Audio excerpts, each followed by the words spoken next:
In the far south of River State, there lived a couple named Ndidi and Anthony.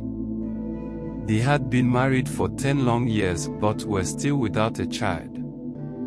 Ndidi's heart ached with longing to cradle her own baby, to hear the pitter-patter of little feet echoing through their home. Every day, Ndidi would pray to God, her voice rising like a gentle breeze, pleading for a child to fill their home with laughter and joy.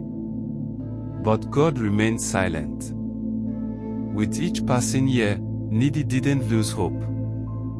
Determined not to lose faith, Ndidi and Anthony visited many churches and places, hoping that someone, somewhere, would guide them to the child they so desperately desired. But the heavens remained silent. Ndidi's heart grew heavy with despair, yet she refused to surrender to the darkness that threatened to consume her. She clung to the hope that still burned within her, believing that one day, their prayers would be answered. As the years passed, Ndidi and Anthony's love for each other only grew stronger, but the emptiness of their home was heavily upon them. They watched with aching hearts as other couples celebrated the birth of their children, their laughter echoing like mocking whispers in the wind. Yet Ndidi refused to give up. With each sunrise, she would rise from her bed and gaze out across the horizon, her eyes searching for a sign of hope that would lead them to the child they so desperately sought. And though the days turned into weeks, and the weeks into months, and months turned into years, still she persevered, her spirit unbroken by the trials they faced. She kept going to places and places seeking for answers to her barrenness. After many years of longing and prayers, Ndidi finally gave birth to a beautiful baby girl named Safina. But unlike other children, Safina was different. After a few years plus, she couldn't move or crawl like other babies. She was an imbecile child. Despite Safina's condition, Ndidi loved her with all her heart. But something strange happened when Ndidi left Safina alone in the house to go to the market or anywhere else. When she returned, she would find Safina's mouth covered with the soup that she had prepared in the kitchen. It puzzled everyone in the house how she entered the kitchen. Mama Safina, determined to unravel the mystery, tried to understand how Safina, who couldn't move, managed to eat from the kitchen when she or no one was around. But no matter how hard she tried, she couldn't find an answer. As the days passed, the joy of having Safina in the house turned into worry and sadness. Mama Safina couldn't shake off the feeling of unease that lingered in her heart. She watched helplessly as Safina grew weaker and weaker, her condition worsening with each passing day. Despite Ndidi's love and care, Safina's health continued to deteriorate. One day, Safina died. Ndidi and Anthony were devastated. They mourned their beloved Safina and their hearts heavy with grief as they remembered how Safina suffered. But amidst their sorrow, there was hope. For even though Safina was no longer with them, Ndidi and Anthony refused to give up on their desire of having a child. They prayed to God once again, their voices echoing through the empty walls of their home, pleading for a miracle. After enduring 3 more years of another barrenness, Ndidi's heartache deepened. But then, to her shock and dismay, history repeated itself. Ndidi gave birth again, and once more, it was Safina. Exactly Safina. As if Safina had been reincarnated. But surely, it was Safina coming back the second time.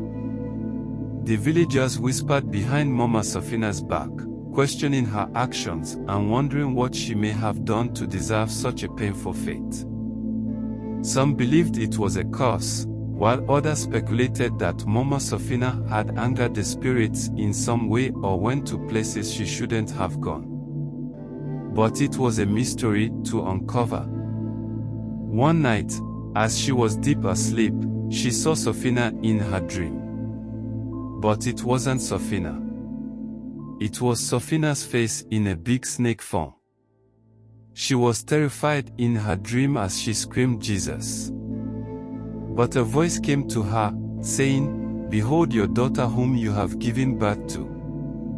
This is the true form of Sofina, and this is how she enters the kitchen and feeds herself when no one was around her. Woman, your lack of patience have brought this upon you. Mama Sofina's heart ached with sorrow as she cared for her second Sofina again, watching her suffer just as the first had. The weight of her burden seemed unbearable, but Mama Sofina endured, finding strength in her prayer. As time passed, Mama Sofina learned to live with her pain and sorrow, but she could not shake the feeling that there was more to her suffering. She confided in her neighbors, sharing her suspicions that her visits to certain places may have been the cause of her anguish, but she never told them the true being of Sofina. Determined to find answers, the villagers rallied around Mama Sofina, offering their support and prayers as they sought a solution to her problem. They consulted the most powerful spiritual leaders, searching for a way to break the curse that had befallen Didi and her family.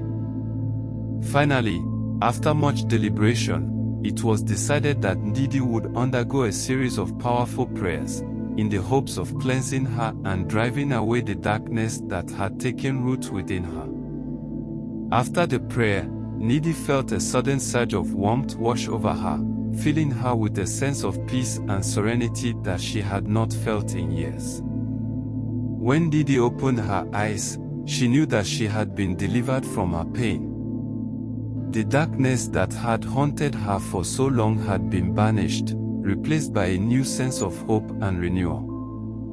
The villagers rejoiced as Didi held her second Sofina in her arms in tears. She knew that their journey was far from over, but she also knew that they would face whatever challenges lay ahead together, bound by love and strengthened by faith.